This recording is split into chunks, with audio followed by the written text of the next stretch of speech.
ve Diyarbakır İl Başkanı Sayın Vedat Turgut Bey'i huzurlarınıza davet ediyorum. Tekbir! Tekbir! Tekbir! Allahu Ekber! Allahu Ekber! Allahu Ekber!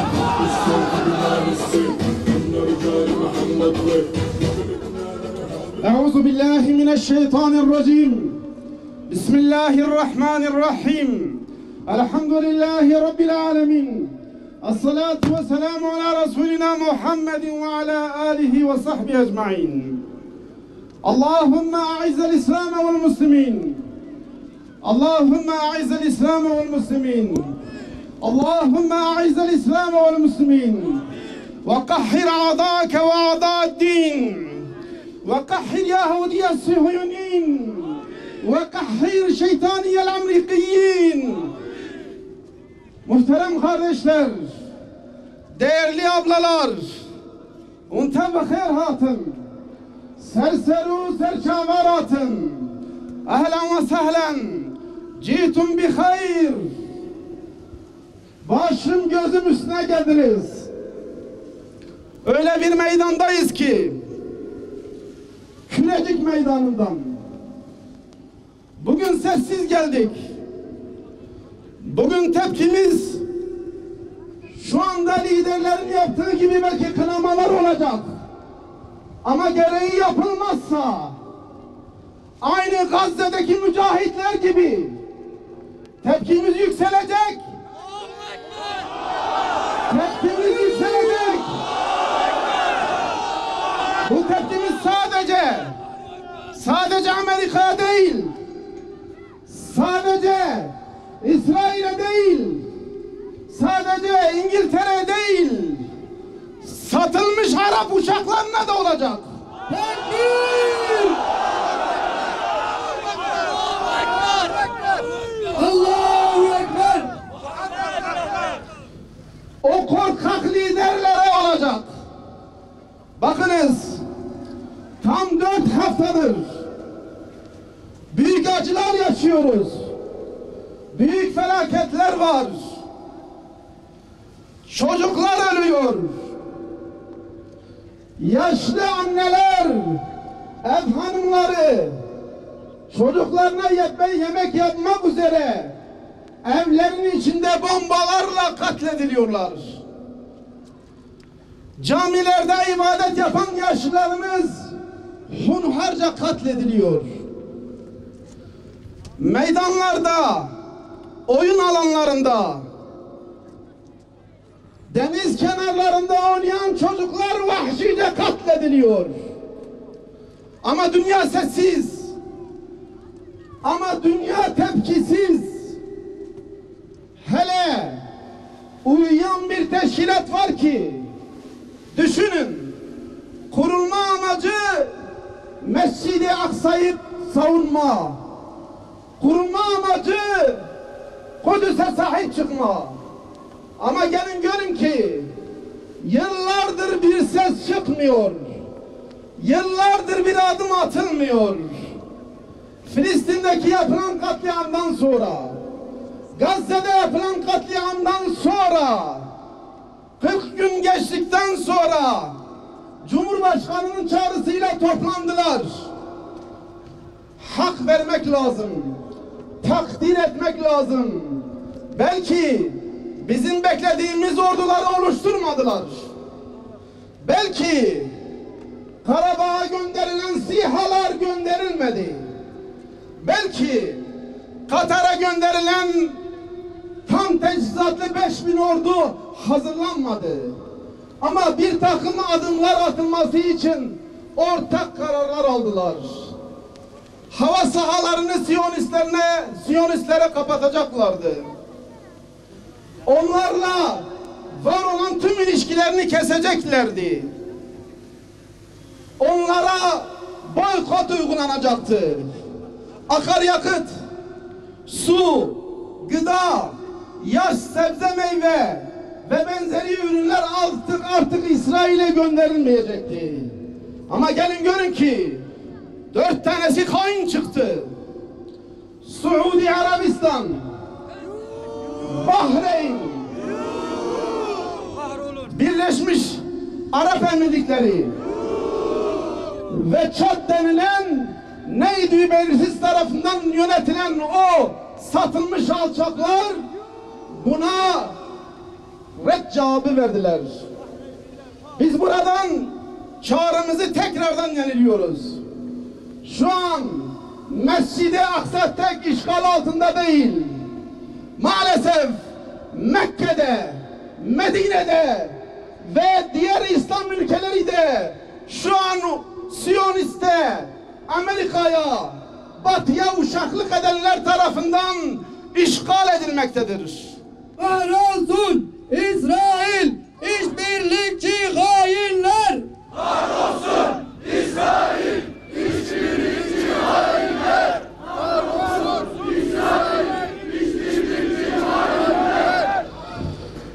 Filistinli Müslümanlar, Gazze'li Müslümanlar şu an tarihe dersler vermektedir. Teşbihte hata olmasın. Bir Ashab-ı Kehf tekrar ediliyor. Gençler şu an dünyaya örnek oluyor. O gençlerin çağrısına, yani Ebu Ubeyde'nin, Ebu Hamza'nın, Lübnan Hizbullah'ın, Yemen'deki Husi mücahitlerin çağrısına cevap vermesi gerekenler cevap vermiyor. Arap alemi yatıyor. Ama dünyada bir intifa başladı. Dünyada bir intifada başladı. Bir uyanış başladı. Londra'da, Paris'te, Almanya'da, Fransa'da, İtalya'da, hatta Tel Aviv'de insanlar meydanlara çıkıyor. Siyonistlerin yapmış olduğu katliamlara dur demek için. Ama gelin görün ki biraz önce de söyledim. 2 milyarlık ümmet sessiz. Sayıları Siyonistlerin sayısından 200 kat fazla. Toprakları Siyonistlerin topraklarından 200 kat fazla. Ama bunlar ses etmiyorlar. Üstüne üstlük Siyonist Yahudi terör şebekesinin lideri onlara uyarılar yapıyor. Oturun oturduğunuz yerde diyor. Susun diyor. Ve ilginçtir ki birkaç İslam ülkesinden dışında ses çıkmıyor. Biz buradan ilan ediyoruz. Liderlerimize sesleniyoruz. Bakınız İlker kardeşimizin yanında. O bir Türk kardeşimdir. Ben de bir Kürt olarak, Selahaddin Eyyubi el-Kürdi'nin torunu olarak, 2. Abdülhamid Han'ın torunları olarak ve Ebu Ubeyde'yi, Ebu Hamza'yı temsil eden mücahitlerin önünde sesleniyoruz. Siz korkabilirsiniz. Ama İslam ülkelerindeki Müslüman halklar, Türkler, Kürtler korkmuyorlar. Tekbir! Tekbir! Tekbir! Allahu Ekber! Allahu Ekber! Buradan sesleniyoruz. Filistinli Müslümanlar sadece kendi topraklarını savunmuyorlar. Hele onlar asla toprak satmamışlar. Bu böyle biline. Zira Kurtuluş Savaşı'nda Kürtler ve Türkler gibi Filistin'den, Kudüs'ten, Gazze'den binlerce mücahit gelip bizimle beraber Çanakkale'de savaşladılar. Çanakkale'de şehit oldular. Çanakkale'deki makberler buna şahit. Dolayısıyla o gün biz onlara ihanet ettik. Biz onlara sahip çıkmadık. İngilizler onları işgal ederken biz onları yüzüstü bıraktık. Bu hakikati görelim. Dolayısıyla buradan Sayın Cumhurbaşkanı'na sesleniyoruz. Selahaddin Eyyubi el-Kürdi'nin misyonunu yürütmek istiyorsanız, ben ceddimin kanla almış olduğu Filistin toprakları satmam diyerek Siyonist Yahudileri yanında terk eden 2. Abdülhamid Han'ın yerini tutmak istiyorsanız işte fırsat. Bu fırsat tepmemeli. Bizler, Kürtler, Türkler, Araplar, İslam coğrafyası olarak eğer bunu Sayın Erdoğan yapmasa bile her kim ki ben bu misyonu üstleniyorum, ümmeti bir araya getirerek La ilahe illallah Muhammedur Resulullah kelime-i tevhid bayrağı altında Kudüs'e giderse biz de onunla beraber gidemeye, onunla beraber seve seve can vermeye, Ceddemiz Selahaddin gibi Kudüs'ü fethetmeye hazırız. Tekbir! Tekbir! Tekbir! Allahu Ekber! Allahu Ekber! Akademisyenlere sesleniyoruz. Okullarımıza ders veren öğretmenlerimize, üstadlarımıza sesleniyoruz. Sakın ama, sakın bir daha kimse bize Batı medeniyetinden bahsetmesin. Kimse bize İngilizlerin, Fransızların ve neydibersiz devletlerin insan hakları, çocuk hakları, hayvan hakları, kadın hakları ve benzeri safsatalarından bahsetmesin. Zira Gazze'de onların gerçek yüzleri görüldü. Onların iki yüzlü oldukları görüldü. Zira kurmuş oldukları Birleşmiş Milletler, kurmuş oldukları NATO, söz konusu Afganistan olunca, Irak olunca, Suriye olunca, Bosna Hersek olunca ordular birleştirip oraya müdahale ederler. Milyonlarca insanın canına girerler ve oraya iç savaş dışında, ölümler dışında, kan ve vahşet dışında bir şey götürmüyorlar. Ama o Gazze'deki mücahitler dünyaya şunu gösterdi. Bir avuç olmasına rağmen Ersin hocamın dediği gibi Talut ve Calut meselesi gibi o bir avuç Müslüman dünyaya örnek oldu. Hamas Filistin'in meşru tek hükümetidir. Hamas'a selam, direnişe devam. Hamas'a selam, direnişe devam. Hamas'a selam, direnişe devam. Hamas'a selam. Biz size şunu hatırlatıyoruz. Allah için Filistin'i, Gazze'yi, Kudüs'ü çocuklarımıza anlatalım. Hamas'ı anlatalım. Hamas'a sahip çıkalım. Hamas yok olmamalı. Bu ateşkes devam etmeli. İslam coğrafyasındaki Müslümanlar, sen görevini yaptın. Artık söz bizde. Artık adım atma bizde diyerek ne yapmaları lazım? Artık fiili icraatlara girmeleri lazım. Zira bakınız, üzülerek söylüyoruz. Gözyaşı akıtarak söylüyoruz. Yaşlı dedeler küçücük torunlarını kefenlere sararken Resulullah'a bizi şikayet etmesini söylüyor.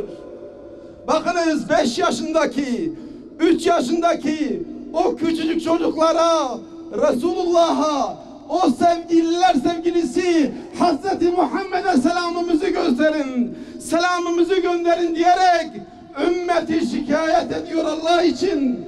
Resulullah Aleyhisselatü Vesselam'ı üzmeyelim. Tekbir! Tekbir! Tekbir! Hani Resulullah mahşer aleminde şöyle büyük bir tepenin üzerinde duracak ya, ümmetini gördüğü zaman ayağa kalkacak. Yanında Cebrail. Ey Cebrail, o gelen kimdir? İslam ümmetidir, Muhammed'in ümmetidir diye duyduğu zaman nasıl ki Resulullah Aleyhisselatü Vesselam'ın yüzü ak olacak, başı dik olacak, tebessüm edecek ve işte ümmetim geldi diyecek. Allah için ey İslam ümmeti, Gazze için meydanlara çıkın, imkanı olanlar eline silah alsın. Ürdün halkı, Lübnan halkı, Beyrut halkı sınırlara doğru koşun. Ne bekliyorsunuz? Allah şahittir. Bizim önümüzde sınırlar var. Eğer o sınırlar olmamış olsaydı Batman'da, Diyarbakır'da, Malatya'da, Kayseri'de, İstanbul'da, Adana'da sıra sıra otobüsler dizilirdi ve milyonlarca Müslüman Gazze'ye, Filistin'e doğru giderdi. Tekbir! Tekbir! Tekbir! Allahu Ekber! Allahu Ekber! Günlerce meydanlardayız. Her hafta mitingler yapıyoruz. Bazen Adanalıyık, Allah'ın adamıyık diyen Adana beldemizde, bazen Antep'te, bazen peygamberler diyarı, sahabeler diyarı Diyarbakır'da, bazen peygamberler diyarı Şanlıurfa'da, bazen İstanbul'da, bazen Van'da, bazen evliyalar ve rehberler diyarı Batman'da ve şu an burada aynı maddeleri okuyup sıralayacağız. Liderlere sesleneceğiz. Halka sesleneceğiz. Siyonist İsrail'e de sesleneceğiz. Buradan Müslüman liderler başta olmak üzere tüm dünya liderlerine, halklarına ve uluslarına, kamuoyuna sesleniyoruz. Bir, bu katliamlar yeni değildir. 75 yıldır devam eden bir vahşet var. Hatta İngilizlerin 1917'den beri devam eden bir zulüm düzenini uzun vadeli bir soykırım çalışmasıyla başlatması var. 2. 7 Ekim operasyonu 75 yıllık işgal, katliam, soykırım ve yayılma politikasına karşı verilen kurtuluş mücadelesidir. Yani Hamas saldırdı da İsrail kendisini savunmak durumunda kaldı diyen iki yüzlü vandallara sesleniyorum. 150 binden fazla şehit var şimdiye kadar. Gazze'de saldırıyor. Peki Kudüs'te niye saldırıyor? Ramallah'da niye saldırıyor? Batı Şeria'da niye saldırıyor? Zira Siyonistler durmayacak. Eğer Gazze düşerse Kudüs düşer. Kudüs düşerse Şam düşer. Şam düşerse Bağdat düşer. Bağdat düşerse Tahran düşer. Diyarbakır düşer. Allah muhafaza, İslam ülkelerin bütün başkentleri tek tek düşer. Bu kalkışma durup dururken olmuş bir mesele değildir.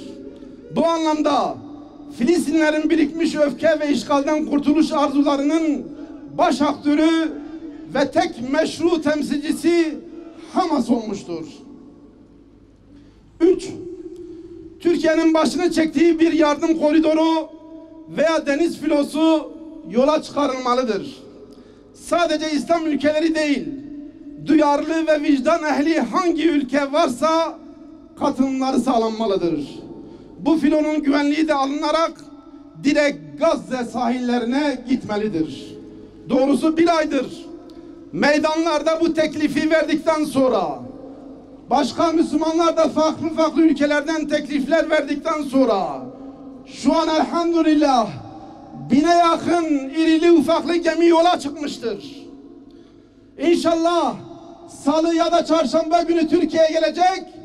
Buradan Kıbrıs'a, oradan da Gazze'ye gitmeye çalışacaktır. Tekbir!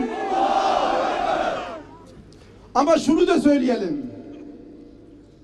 Bu filoda bulunanların %90'ından fazlası gayrimüslim. İtalya'dan, Rusya'dan, Amerika'dan, Almanya'dan, İngiltere'den gelen gemiler arasında sadece Türkiye'nin 12 ile 15 arası gemisi tek var. Arap ülkelerinin tek bir gemisi yok. Dolayısıyla çağrımızı yeniliyoruz. Vakit var. Tarihe kara yüzlüler olarak girmek istemiyorsanız, yüzü kara olarak anılmak istemiyorsanız, bu filoya sizler de yüzlerce gemi göndermek suretiyle destek verin. 4. Kürecik'in önündeyiz ama sanki Kürecik'ten fazla bahsetmedik. Bakınız, bu Kürecik bir NATO üssüdür, doğru. 80-100 yıldır buradadır, doğru. Ama 2012'den sonra İsrail'i güvene almak için, İran ve Rusya'dan gidebilecek füzelere, gidebilecek saldırılara engel olmak için, başta ABD ve İsrail olmak üzere o işgal kafalı NATO'ya muhbirlik yapmak için buraya kurulmuştur. Onun için bu kürecik derhal kapatılmalı, İncirlik'le beraber faaliyetlerine son verilmelidir. Eğer bu aşamada bu yapılamıyorsa, en azından Gazze'deki katliam son bulana kadar, orada kalıcı bir ateşkes sağlayana kadar, orada Filistin devleti tam olarak kurulana kadar, orada Filistin devletinin ordusu oluşana kadar bu radarlar, bu üsler kapatılmalı, faaliyetleri durdurmalıdır. Katil Amerika Kürecik'ten defol! Katil Amerika Kürecik'ten defol! Katil Amerika Kürecik'ten defol! Havalimanları ve deniz limanları Siyonistlerin her türlü gemi ve uçaklarına kapatılmalıdır. Buradan oraya ticari, askeri bir mal gidiş veya gelişi olmamalı, durdurmalıdır. Gazze'de halkını açlık, susuzluk, ilahsızlığa mahkum eden Siyonistlerin erzaklarının ülkemizden gitmesi aybından kurtulmalıdır. 6.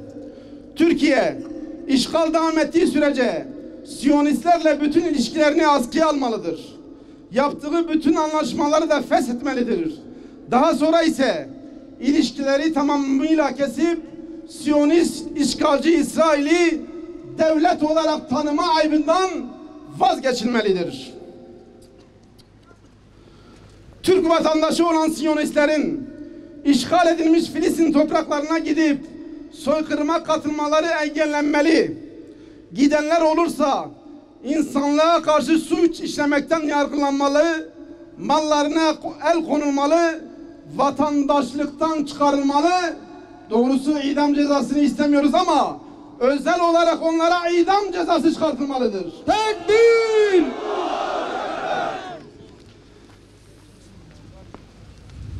Kahrolsun İsrail! Kahrolsun Amerika! Halkımıza da seslenmemiz olacak. Hakkınızı helal edin. Belki birkaç dakika uzattım ama yüreğimiz yanıyor. Ciğerimiz yanıyor. Onun için bunları haykırmadan şu mikrofonu teslim etmek istemiyorum. Meydanlar boş bırakılmamalıdır. Siyonistlerin ve destekçilerinin mallarına süresiz bir şekilde boykota devam edelim. Tüm esnaflarımızı, bundan sonra Siyonizme destek veren firmaların mallarını ne almalıdırlar ne satmalıdırlar. Filistin direnişine maddi desteğe aralıksız devam edilmelidir. Filistin'e sınırı olan ülkelerin halklarına çağrımız da şudur: Lübnan, Ürdün, Mısır, Suriye halkları başta olmak üzere yakın komşuları bu vahşet devam ettiği müddetçe sınıra yığılmaları, orada nöbet tutmaya devam etmeleri, yardım ve destek ulaştırmak için bütün gayret ve yolları denemeleri gereklidir. 10. İşgalci Siyonistlere çağrımız. Filistin'de işgal ettiğiniz topraklar Filistinlilerindir. Siz nereden gelmişseniz geldiğiniz ülkelere geri dönün. Çünkü Filistin toprakları asla size vatan olmayacaktır. Orada asla güvende olmayacaksınız. Ve şu müjdeyi veriyorum. Şu an Gazze'ye Müslümanlar geri dönüyor. Gazze'liler geri dönüyor. Gazze'yi boşaltacağını, orayı dümdüz edeceğini Yahudiler şu an hava meydanlarına oradan uzaklaşmak için, oradan kaçmak için yığılmış durumda. Allah'a hamdolsun. Tekbir! Gazze'deki çocukların, kadınların, yaşlıların ve savunmasız insanların feryatları duyulmalı. Bu konuda çözüm odaklı çalışmalar derhal başlatılmalıdır. Siyonistlerin işgal ettiği hastanelerden ivedilikle geri çekilmesi sağlanmalıdır. Gazze'deki hastanelerin yeniden işlevine kavuşturulması için elektrik, su, ilaç ve tıbbi cihazlar sağlanmalıdır. Yıkılan hastanelerin yerine yeni hastaneler, yıkılan evlerin yerine yeni evler yapılmalı ki zaten o Müslümanlar orayı terk etmeyecek, en azından bu kış dışarıda kalmasınlar. Ve son olarak Selahaddin Eyyubi'nin çocukları olarak, II. Abdülhamid Han'ın çocukları olarak biz buradan en yüksek sesle hep beraber haykırıyoruz. Biz söyleyeceğiz, İnşallah siz de tekrar edeceksiniz. Filistin'in. O zaman ses çıkmıyor. El-Kasam.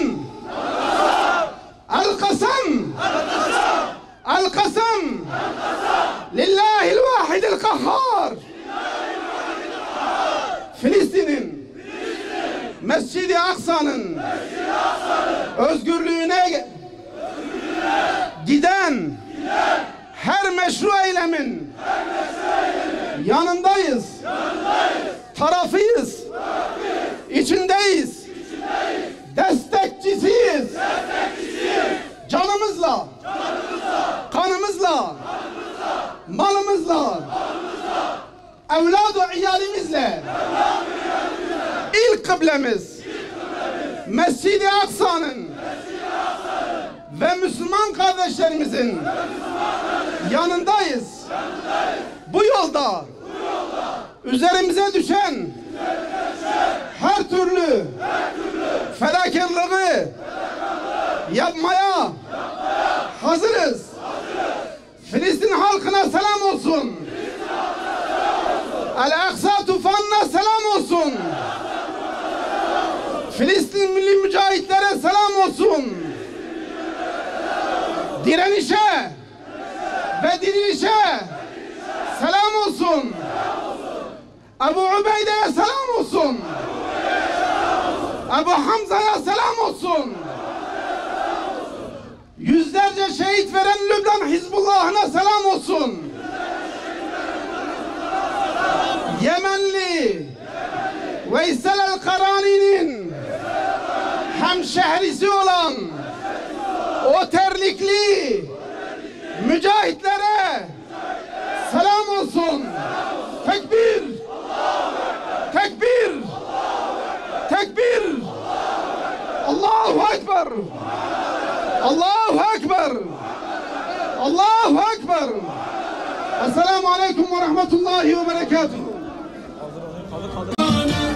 شعور الكفر قد اجتمعت كي تهزمنا لن تهزمنا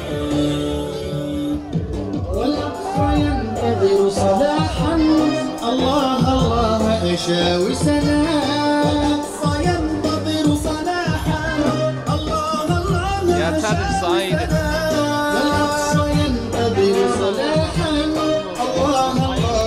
أشاوي